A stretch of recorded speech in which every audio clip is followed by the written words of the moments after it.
Buenos días, compañeros asambleístas. Señora Presidente, quiero que me detenga el reloj y hacer un pedido especial respecto de la solicitud de 1 minuto de silencio. El día de ayer, en la noche, aproximadamente a las 9 de la noche, en el tramo El Guabo-Machala, hubo un terrible accidente de tránsito. Y en ese accidente de tránsito murió el hermano, el único hermano de una asambleísta en nuestra bancada y de la Comisión de Derecho Económico, muy querida, muy respetada por su seriedad, por su profesionalismo, Katiuska Miranda. Su hermano murió, fue una de las 3 víctimas en ese trágico accidente. Por lo tanto, pido 1 minuto de silencio, señora Presidenta, y para quienes deseen elevar una oración en silencio por el descanso eterno de Eddie. Con su autorización, señorita Presidenta, en este momento procedemos a 1 minuto de silencio.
Gracias a todas y todos y le enviamos desde la Asamblea Nacional un abrazo muy fuerte a nuestra querida compañera Katiuska Miranda. Puede continuar con colega Pirina Correa en la intervención.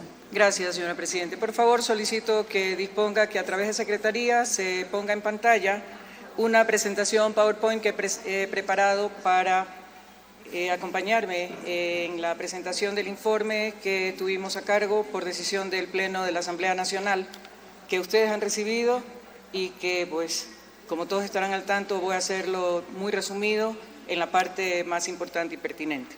Autorizado, proceda. Por favor, TICS, proceder. Ismael, de 15 años.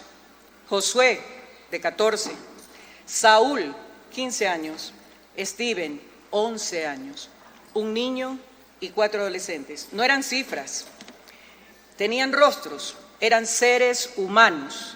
Menores afrodescendientes, residentes del sector Las Malvinas, al sur de Guayaquil, aprehendidos por una patrulla militar de 16 miembros de la FAE el 8 de diciembre del 2024 y sus cuerpos encontrados sin vida y calcinados 15 días después. Este es el informe de su caso. Nos pidieron hacer un informe sobre el actuar de los funcionarios y las instituciones a cargo de este caso y hemos identificado patrones de conducta institucional, inobservancia de la obligatoriedad de garantizar los derechos humanos, amenaza a la independencia judicial, difusión de información revictimizante no objetiva ni contrastada o verificada relativa a la desaparición de los menores, falta de coordinación institucional, falencias identificadas en la etapa preprocesal del caso. Como patrones de conducta institucional de las comparecencias que tuvimos en la Asamblea dentro de este proceso, se nos informó de por lo menos 24 personas que se tienen registradas como desaparición forzosa en sus bases de datos por parte de la Defensoría de Derechos Humanos y de la Defensoría del Pueblo. La persona que estuvo aquí en comparecencia es quien está a cargo. ¿Y saben qué? La mitad de los casos son menores de edad, niños y adolescentes. Yo personalmente pedí que dentro de las investigaciones que se estaban haciendo se tratara de buscar un hilo conductor para poder identificar por qué están desapareciendo las personas y de manera especial por qué están desapareciendo niños y adolescentes. Recuerden que hay trata, hay tráfico, hay prostitución de adolescentes, hay tráfico de órganos, entre otras muchas cosas que se convierten en peligros para ellos. La Fiscalía General también tiene, siguiente lámina por favor, la Fiscalía, la otra, ahí, Fiscalía General del Estado tiene algunas noticias de delitos, más de 6.555, 20 noticias por delitos por ejecuciones extrajudiciales, 1.730 por delitos de secuestro, 25 noticias por delitos de desaparición forzada. No tienen disgregado por edad, por lo tanto no sabemos en este grupo cuántos niños y adolescentes hay, pero adicionalmente algunos de estos tipos de delitos podrían ser retipificados en función de cómo vayan las investigaciones, pero adicionalmente organismos internacionales como Human Rights Watch señalan 9 desapariciones forzadas en el 2024, 15 casos de ejecuciones extrajudiciales, más de 80 denuncias de tortura, más de 200 casos de extralimitación de la fuerza en el Ecuador. Por si acaso, los delitos que acabo de mencionar no solo están tipificados internamente, sino en el derecho internacional. Esta información da cuenta de patrones institucionales relacionados con graves violaciones de derechos humanos, evidenciándose con el aumento de casos de desapariciones forzadas, denuncias de torturas, tratos crueles, inhumanos y degradantes, número de personas desaparecidas no localizadas, en lo que no se conoce con exactitud el número de niñas, niños y adolescentes víctimas de estos crímenes. Siguiente, por favor. El otro punto, inobservancia de la obligatoriedad de garantizar los derechos humanos. Aquí podemos mencionar la Convención sobre los Derechos del Niño, la Constitución de la República, el Comité de los Derechos del Niño en la Observación General 14, la Corte Constitucional del Ecuador, que resalta, define y señala claramente que el interés superior del niño tiene que estar encima por sobre cualquier otra disposición en el marco jurídico nuestro. Debe aplicarse en todas las medidas concernientes a los niños que tomen las instituciones públicas y privadas de bienestar social, los tribunales, las autoridades administrativas y los órganos legislativos. El Código de la Niñez y Adolescencia señala adicionalmente que los niños y niñas son absolutamente inimputables y que no son responsables del cometimiento de infracciones. Ya les voy a explicar por qué menciono esto. Cuando exista duda sobre la edad de una persona, se presumirá que es niño o niña antes que adolescente y adolescente antes que mayor de 18 años. ¿Por qué menciono esto? Porque en las declaraciones de los investigados, alguno dijo que no sabían que eran niños, que no se dieron cuenta que eran adolescentes. Ante el no saber, tienen que presumir que son menores de 18 años. Otro punto, ningún niño puede ser detenido, ni siquiera en caso de flagrancia. Acá los detuvieron, se los llevaron a Taura, violentaron absolutamente todos los protocolos que existen en estos casos y luego los dejaron abandonados en la mitad de nada, a medianoche, desnudos, violentados. Hasta ahí se conoce la primera parte que tiene que ver con la participación de Fuerzas Armadas y ya hay un segundo proceso judicial que está en investigación previa por secuestro con muerte que corresponde al momento desde que los niños fueron llevados nuevamente por no se sabe quién hasta que se encontraron sus cuerpos calcinados y con signos de tortura. Otro punto del CONA. En cuanto a la aprehensión de un adolescente, se determinan las reglas específicas del procedimiento, señalando los motivos de la aprehensión, que cuando la aprehensión es realizada por alguien distinto a la Policía Nacional, de forma obligatoria, tiene que de inmediato llevarlo, entregarlo a la unidad o agente policial, fiscal de adolescentes infractores para que sea quien determine el acto que constituye o no un delito e inmediatamente ponerlo en conocimiento del juez de adolescentes infractores, máximo en un plazo de 24 horas. Vayan anotando todo lo que no se cumplió. Esto definitivamente no se cumplió ni respetó en el caso de Ismael, Josué, Saúl y Steven.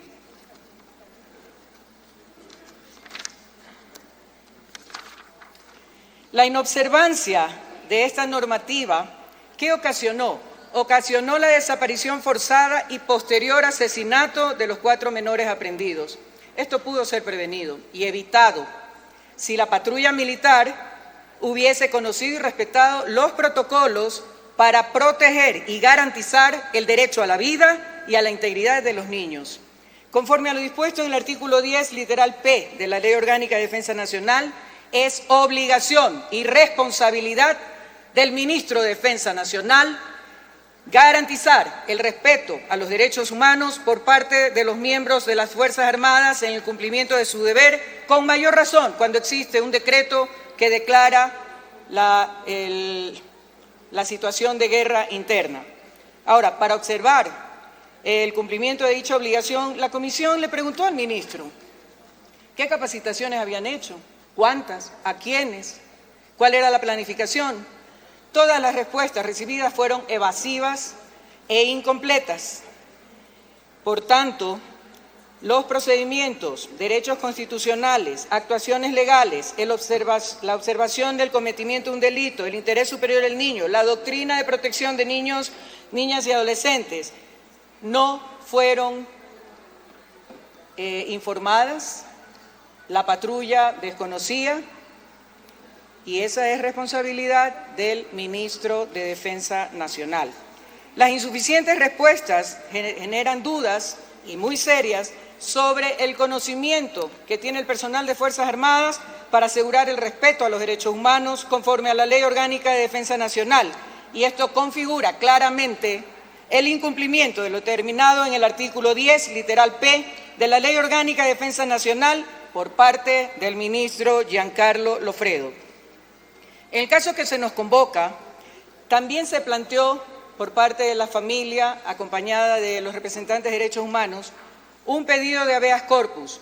Finalmente, la jueza a cargo se pronunció declarando la desaparición forzada y entre las medidas de reparación dispuso que el señor ministro de Defensa Nacional, representante de las Fuerzas Armadas, hiciera una convocatoria pública, reconociera los hechos, pidiera disculpas. El ministro lo hizo, pero luego de hacerlo, amenazó directa, claramente a la jueza y le dijo que esto no se iba a quedar así, que no iban a poner a las Fuerzas Armadas de rodillas y que se iba a pedir que se sancionara su actuación. ¿Por qué? Porque no le dio el gusto. Hasta ahora están tratando de echar por tierra el reconocimiento de ese habeas corpus como desaparición forzada. Lo dicho por el ministro es definitivamente una amenaza abierta para la jueza constitucional que decidió el caso de habeas corpus, violentando el artículo 168, numeral 1 de la Constitución de la República, en concordancia con el artículo 8 y 123 del Código Orgánico de la Función Judicial.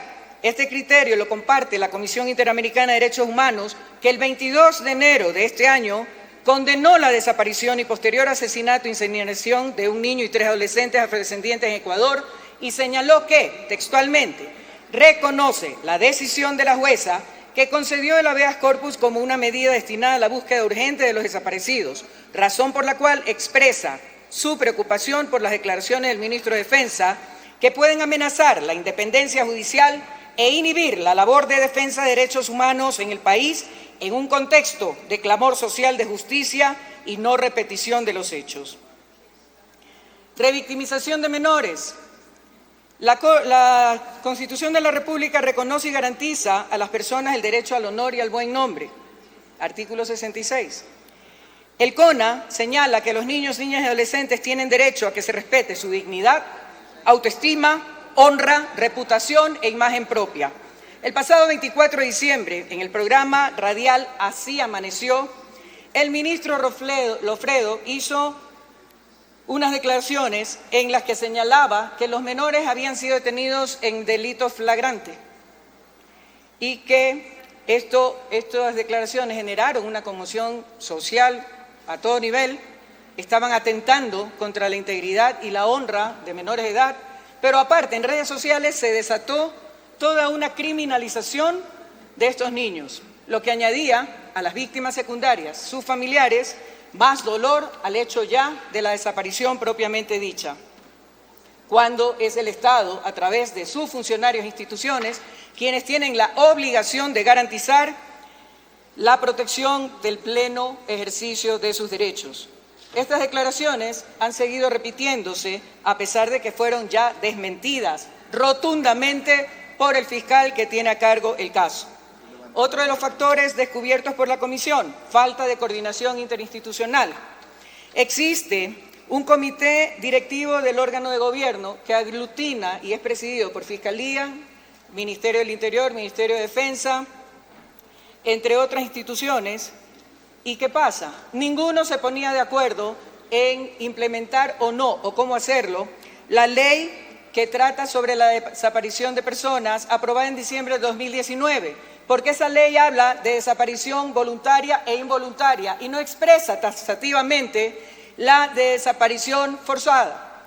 Pero en la denuncia original presentada por los padres el mismo 8 de diciembre, día en que fueron aprehendidos y desaparecieron los niños, se la hizo por secuestro, pero en la narración de los hechos se señalaba que habían sido aprehendidos, detenidos y llevados por una patrulla de 16 personas que vestían uniforme de la FAE y en un vehículo también de la FAE.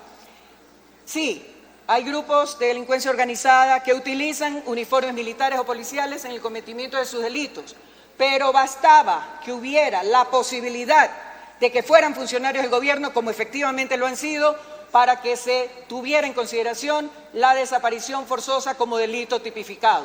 ¿Qué hizo la Fiscalía? Lo trató como secuestro.